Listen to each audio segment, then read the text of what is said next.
So the first question I'll put to you all is that I think it's fair to say that there are many schools of thought or disciplines that define the state based on its violence that's directed within its territory and outside its territory. So Weber and Trotsky define the state based on its monopoly on violence. Tilly writes that the state is formed in war. Others argue that the modern nation state is constantly trying to eliminate others, other nations or people within its own territory. So my question is that if the state is based on this violence, can we ever call the state pacifist? And if the violence is removed, for example, if we abolish the military or abolish the police, can we still call it a state, or then have we moved into something else entirely? I'll hand over to whoever wants to speak first.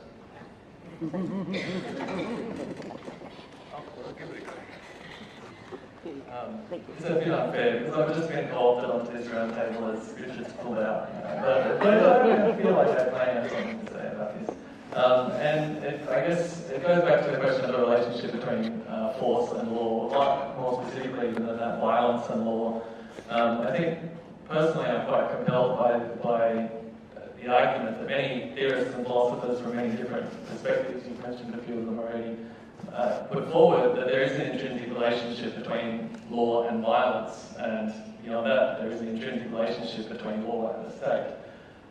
That in some sense, what are we talking about when we talk about a state? There's an expectation that it's not just a piece of territory, it's a piece of territory where there is some kind of orderliness that's been put in place, and that's usually boils down to a legal system of some kind, and that legal systems function through some measure of coercion. And personally, this is a big challenge for me when thinking about pacifism, because I don't really see an easy way to undo where we are now. I think that the state has made possible a lot of the things that we take for granted, the massive infrastructure that we take for granted. Many of us used it to get here, whether by roads or by air.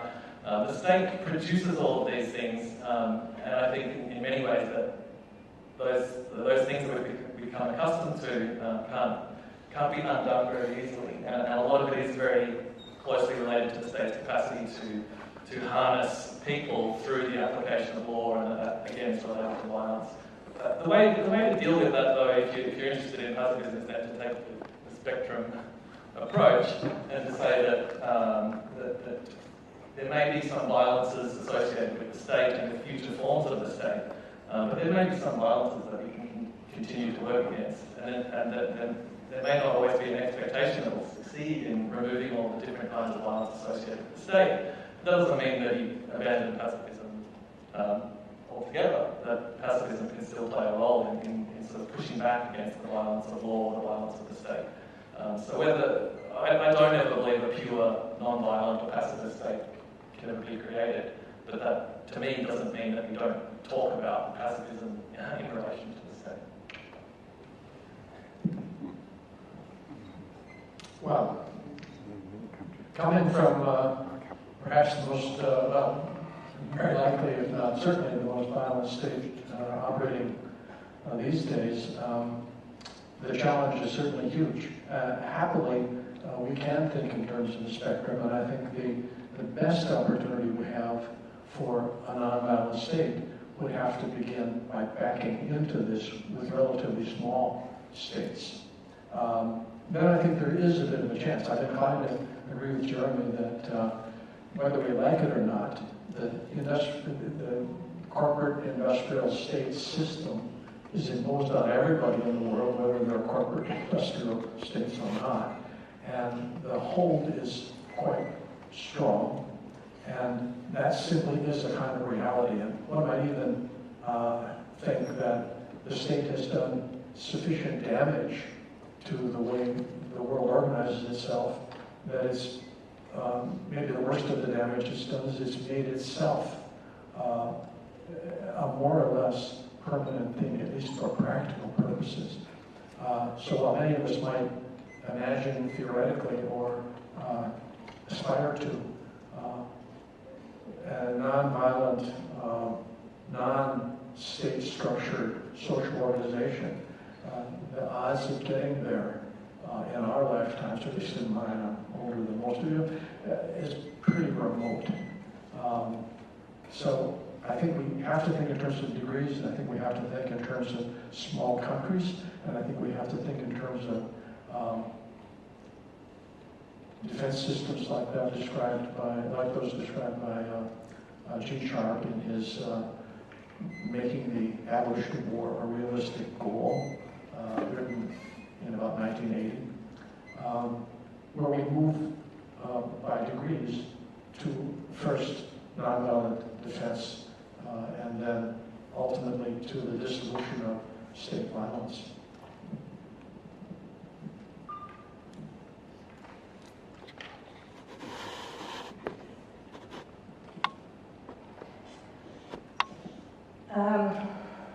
Right. I remember Philip Berrigan saying to me, the good thing about a state is that it does pick up your garbage, but that's about the only good thing I can think about it. So I'm glad you introduced me as a lawyer, because when I had to think about the issue of state, can you have a pacifist state, I must say I've never given it much thought, because philosophically I come from an anarchist position, so it hasn't been something I've really dwelled upon. But what I do in my day-to-day life is work as a criminal lawyer in Christchurch, and so I'm a very humble criminal lawyer who works with legal aid recipients. So when I think of violence, that's really a day-to-day reality for for all of my clients, I would say. So, in my experience, I would think the criminal justice system would be one of the most violent, racist and classist institutions that one can build. And this year, for those of you who aren't from New Zealand, we've just had an election. And a very contentious issue around our elections was really the lack of resources that were going into our health systems and our education systems.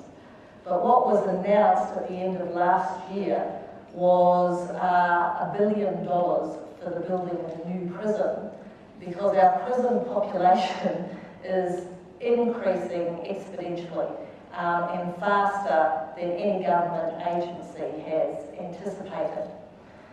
So this is very concerning. And I just want to address it, and I'll try to be as quick as possible. But the real reason for the increase has been that there's been a really an attitude of getting tough on crime that has never really dissipated, that still continues, and the election dialogue around the issue of prisons and crime and punishment is the most moderate position is always from the government, and the oppositions are to getting tougher and tougher on crime. There have been changes to the law which make it far more difficult for people to get bail. So, and this certainly relates to my day-to-day experience of working in the courts. We see more and more non-violent criminals who are being remanded in custody. So the prisons are getting very overcrowded. There's a real housing crisis in this country, and I know I live in Christchurch where we have earthquakes, and there's really inadequate housing. And for low-income people, we'll talk about a kind of a class look at the prison system. For low-income people, this is very problematic because there's no suitable housing for them to go to or be monitored by an electronically monitored sentence. And there's been a real decrease in people getting paroled. So in 2016, New Zealand was looking at taking up 1,500 more people in prison than expected. New Zealand has the second highest rate of imprisonment in the world, 20% higher than the UK, 30% higher than Australia. Our research has shown that imprisonment does not decrease the the chance of harm happening again, it actually increases it. It costs $97,000 per year, therefore taking away resources for our children and social services. And since 1985, our imprisonment rate has increased by 300%. Now, this was a statistic that surprised me. 30 years ago, 1% of the women's population who were imprisoned were Māori. It's now 61%. So it's a racist system. 86% of women are welfare dependent, so it's a classist system. 47% of those women have dependent children, and 66% have a mental disorder. So short of capital punishment and torture, sending a person to prison is the most severe form of punishment that a court can impose, removes a person from society, it curtails rights, it restricts freedoms, privacy, employment, the right to vote.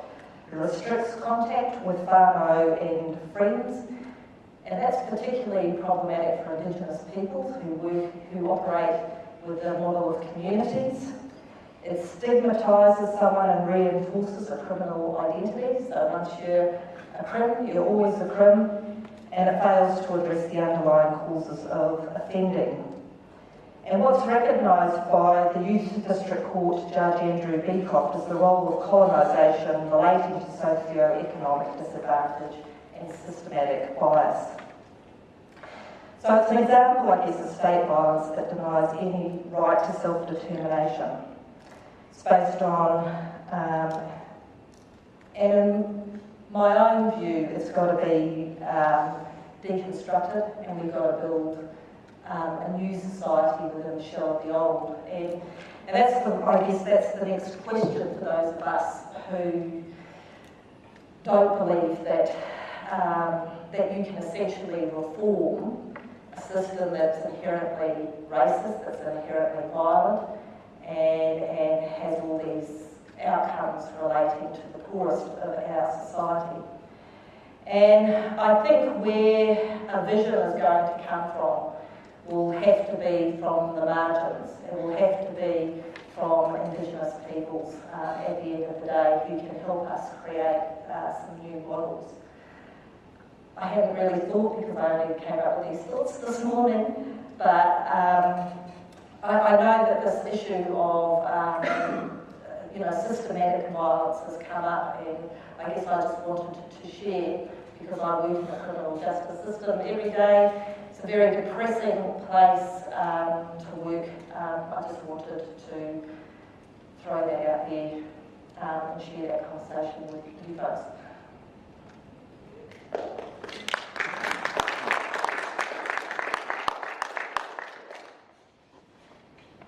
Right, yeah, so I think not just definitional, the state is inherently violent, a hierarchy that is imposed on a particular territory, but states are created historically through war, and states are also the closest single factor we can have when it comes to the practice of violence.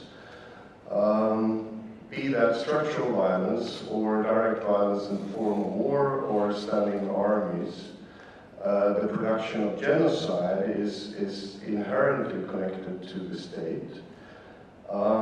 So if we want a single factor connecting to violence, it's basically the state. However, I'm quite optimistic here, because the state is barely 400 years old, at least if we talk about the nation state. And it's only the last 100 years it's been dominating this planet with control of all territory. And we see a wide range of different kinds of states. There are already a handful of them without a military. And we have seen, from the growth of the historically authoritarian state, into many other forms of states, welfare states as well as neoliberal states. So it seems like the state has a formation that is seemingly universal, but it takes on very different forms. So I think there are a lot of scope to change it. But at some point, somewhere, where it stops being built on violence and stops being built on hierarchy, stops being built on territorial monopoly, it's probably not a state anymore. I'll keep this brief. So yes, so I think I agree that if we're defining the state in a Weberian sense, right, it's dependent on violence. But I think we need some form of political organization, and whether we call that form of political organization a state or not, we could change the definition of a state and just say it's a form of political organization, perhaps over a particular territory. But I think it's maybe at least conceivable to think of forms of political organization that do not entail the type of violence that we currently see. Whether or not that could be on any scale larger than a very local community is an open question. But I think part of that conceiving of a new structure of political organization would entail thinking up functional alternatives, probably, right, to the military and to the police. So it's helpful to think of, Brian Martin was going to speak on civilian-based defense, so to think of different structures for defending communities or protecting communities that don't involve weapons in the first place. And also, we have plenty of community policing models, out there. So depending on those more, and then once you start thinking of those alternatives, that makes this a little more thinkable to people for whom the idea of not being a state as we understand it now is sort of a scary idea. But I do also agree with Jeremy. It is sort of hard to imagine. It's so well entrenched right now. My best bet at how to get there is simply to not try to tear down what we have now, but simply to start making new formations of political and communal organization from where we are. And I think that's our best bet for creating something new rather than this rather daunting task of knocking down what we have first. So. Thank you.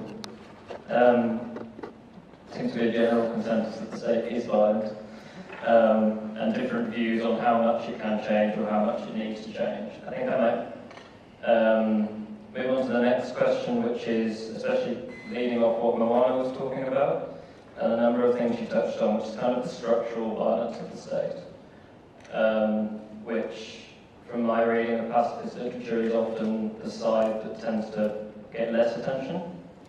And I thought I might start by just putting to you a quote from Martha Appelsberg, who highlights the anarchist rejection. And she says, "Hierarchical institutions foster alienated and exploitative relationships among those who participate in them, disempowering people and distancing them from their own reality.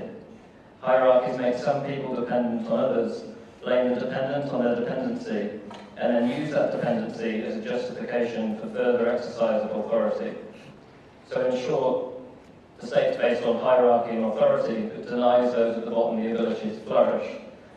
And when they try and claim self-rule, it crushes those, which I think is, in our colonial past and colonial presence in Aotearoa and New Zealand, is a really important thing to consider, but also looking at places like Catalonia now, or in Iraq, or even Scotland over the last couple of years.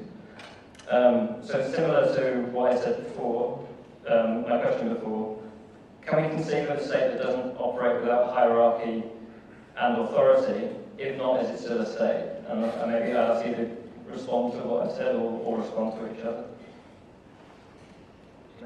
Maybe we could go the other way around this time. Well, just briefly, I think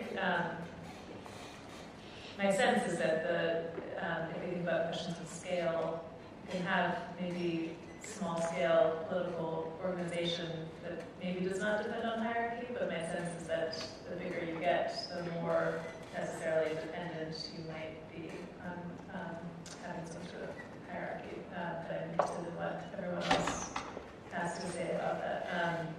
Yeah, I'll just leave it at that. Well,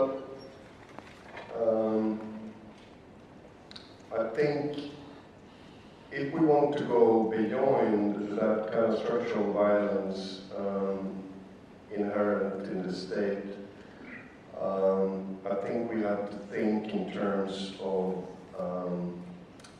a plural political governance system that is not built on centralization of all decisions at one place or one territory. And again, I'm not sure if that's worth calling a state anymore. But I think that is the kind of visions we need. We need to find functional alternatives that can replace the role that the state is filling. Because as it is now, I think the state is managing the structural violence on a territorial scale that is organized by the world capitalist system on a global scale. So the state is actually creating a division between us, whereas we are integrated into a world capitalist system. So a part of this structural inequality is coming from that we have a state that is dealing with the issues on a territory, while these issues are connected to a global world capitalist system. So I think it's absolutely necessary for us to develop functional alternatives. However, I think we then have to give up the idea of territorial control in one central place.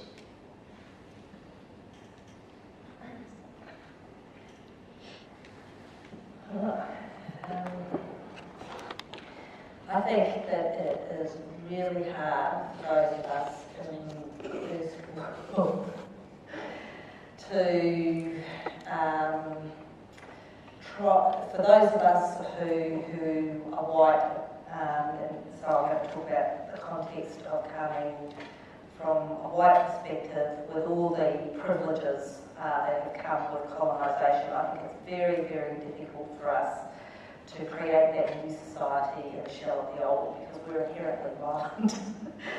You know, we are not non-violent people, no matter how many times we go to meditation, etc., etc. That's in us. The way we consume on a day-to-day basis is violent. And I think that we're either, I don't believe in individual salvation. It's the nice thing about being Catholic. You know, there's the idea of this collective salvation. So we are going to have to learn to cooperate in order to survive, and we are going to have to look to, in particular in this country, our Māori brothers and sisters, to really try to lead us on this journey, because we're going to need to change our lifestyles, and that's a very difficult, I know from my own personal experience, it's an extremely difficult thing to do, but that's just what we're called to. Yeah, hierarchy is a very different concept to leadership. You know, I don't think that everybody's just on an equal level, and everyone, you know, I think there are roles for leadership. But that's probably all I have to contribute to that. I was hoping for easier questions. I think as far as